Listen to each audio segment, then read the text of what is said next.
Number one, put God first. Put God first in everything you do. Everything that you think you see in me, everything that I've accomplished, everything that you think I have, and I have a few things, everything that I have is by the grace of God. Understand that. It's a gift. 40 years ago, March 27th, 1975, it was 40 years ago, just this past March, I was flunking out of college. I had a 1.7 grade point average. I hope none of you can relate. I had a 1.7 grade point average. I was sitting in my mother's beauty shop. They still call it beauty shop now, but they call it, yeah, I was sitting in the beauty parlor.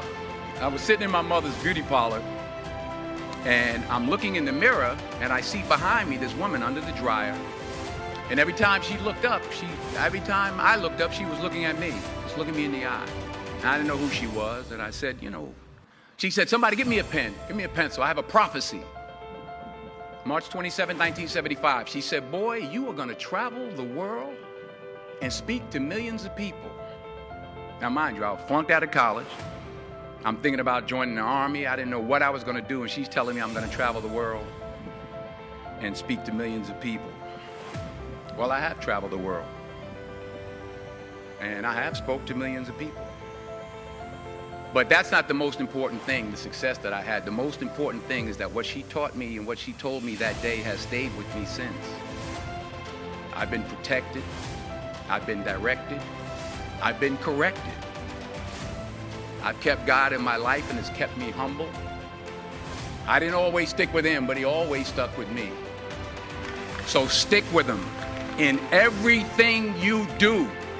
If you think you want to do what you think I've done, then do what I've done and stick with God. Number two, fail big. That's right. Fail big. Today's the beginning of the rest of your life, and it can be very frightening. It's a new world out there. It's a mean world out there, and you only live once. So do what you feel passionate about.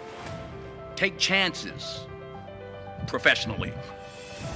Don't be afraid to fail. There's an old IQ test, was 9 dots, and you had to draw 5 lines with a pencil within these 9 dots without lifting the pencil. The only way to do it was to go outside the box. So don't be afraid to go outside the box. Don't be afraid to think outside the box. Don't be afraid to fail big, to dream big. But remember, dreams without goals are just dreams, and they ultimately fuel disappointment. So have dreams, but have goals. Life goals, yearly goals, monthly goals, daily goals. I try to give myself a goal every day. Sometimes it's just to not curse somebody out. Simple goals, but have goals. And understand that to achieve these goals, you must apply discipline and consistency. In order to achieve your goals, you must apply discipline, which you have already done, and consistency every day, not just on Tuesday and miss a few days. You have to work at it every day. You have to plan every day. You've heard the saying, we don't plan to fail, we fail to plan. Hard work works. Working really hard is what successful people do.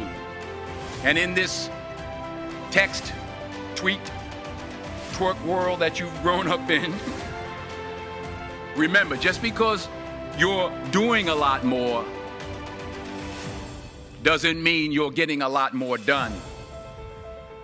Remember that. Just because you're doing a lot more doesn't mean you're getting a lot more done. Don't confuse movement with progress. My mother told me, she said, yeah, because you can run in place all the time and never get anywhere. So continue to strive, continue to have goals, continue to progress. Number 3, you'll never see a U-Haul behind a hearse. I'll say it again. You'll never see a U-Haul behind a hearse. I don't care how much money you make, you can't take it with you. The Egyptians tried it. They got robbed. That's all they got. You can't take it with you. And it's not how much you have. It's what you do with what you have. We all have different talents. Some of you will be doctors, some lawyers, some scientists, some educators, some nurses, some teachers. Yeah, okay. Some preachers. The most selfish thing you can do in this world is help someone else. Why is it selfish? Because the gratification, the goodness that comes to you, the good feeling that I get from helping others, nothing's better than that. Well, one or two things, but nothing's better than that. Not jewelry, not big house I have, not the cars, but it's the joy. That's where the joy is in helping others. That's where the success is in helping others. Finally, I pray that you put your slippers way under the bed tonight, so that when you wake up in the morning, you have to get on your knees to reach them.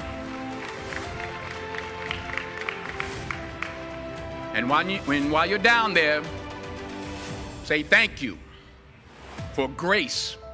Thank you for mercy. Thank you for understanding. Thank you for wisdom. Thank you for parents.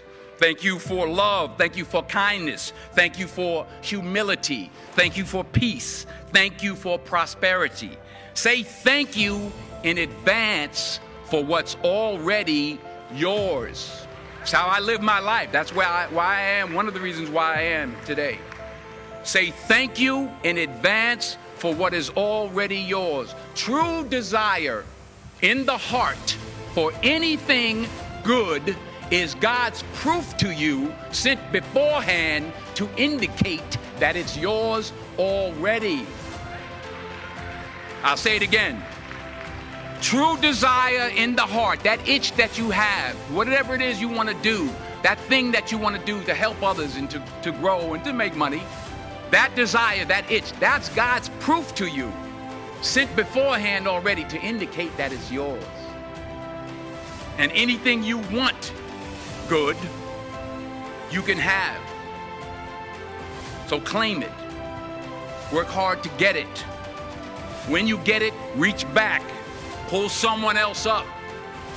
Each one, teach one. Don't just aspire to make a living. Aspire to make a difference.